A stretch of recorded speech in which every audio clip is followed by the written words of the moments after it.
بھائی نیا سال آیا ہے تو اس نئے سال کی آمد پہ خوشیاں منانا، کیک کاٹنا، آتش بازی کرنا، اسی طرح گانے بجانا اور جو پارٹی کرنا اور ان تمام تر امور کے بارے میں سوالات آ رہے ہیں۔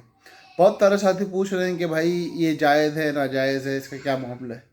تو بھائی دیکھو، تین اہم چیزیں، ان تین چیزوں کا اگر دھیان رکھا جائے گا تو گنجائش مل سکتی ہے نئے سال کی خوشیاں منانے کی، لیکن اگر نہیں رکھا جائے گا تو پھر نہیں ملے گی۔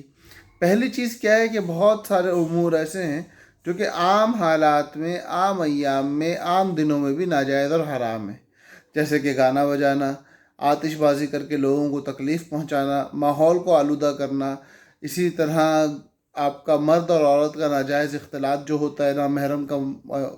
ایک اختلاط اور ایک برا ماحول بنا ہوا ہوتا ہے، اس ماحول کو قائم کرنا، یہ تمام تر چیزیں عام حالات میں بھی ناجائز اور حرام ہیں۔ تو اگر یہ ساری محافل کا انعقاد کیا جا رہا ہوگا تو آپ کا نیا سال منانا اور اس طریقے سے کرنا ناجائز اور حرام ہو جائے گا۔ لیکن اگر ان کا نہ کیا جائے تو پھر دوسری چیز دیکھی جائے گی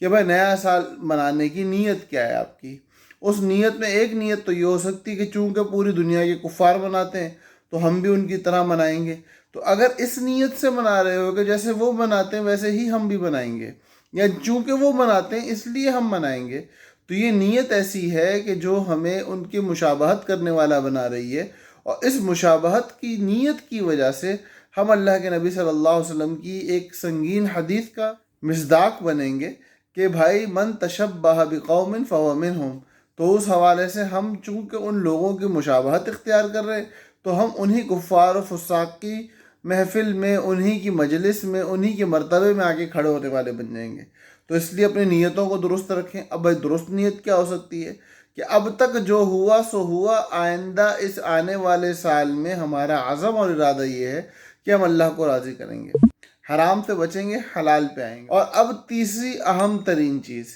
کہ بھائی ایک تو آپ کی نیت درست ہو، دوسرا آپ کا جو انداز ہے وہ درست ہو، اور یہ ساری چیزیں کرنے کے بعد اللہ سے آئندہ آنے والے سال میں فرائض کے اتمام اور حرام سے اجتناب، اس کی اللہ سے توفیق طلب کی۔ اور اس توفیق کو طلب کرنے کے بعد آئندہ آنے والے پورے سال کے اندر اللہ کی مدد کے ساتھ اس کے اوپر کوشش کرنے کے لیے عزم اور ارادہ کر لیا۔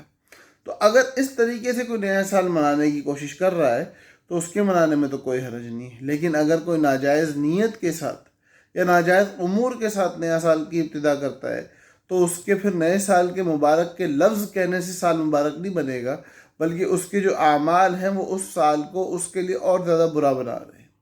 تو اللہ پاک ہم سب کے لیے نئے سال کو مبارک بنائے، ہمارے اعمال اور عزائم کو مبارک بنائے، اور ہمیں اپنے مبارک بندوں میں داخل فرمائے۔ السلام علیکم ورحمۃ اللہ وبرکاتہ۔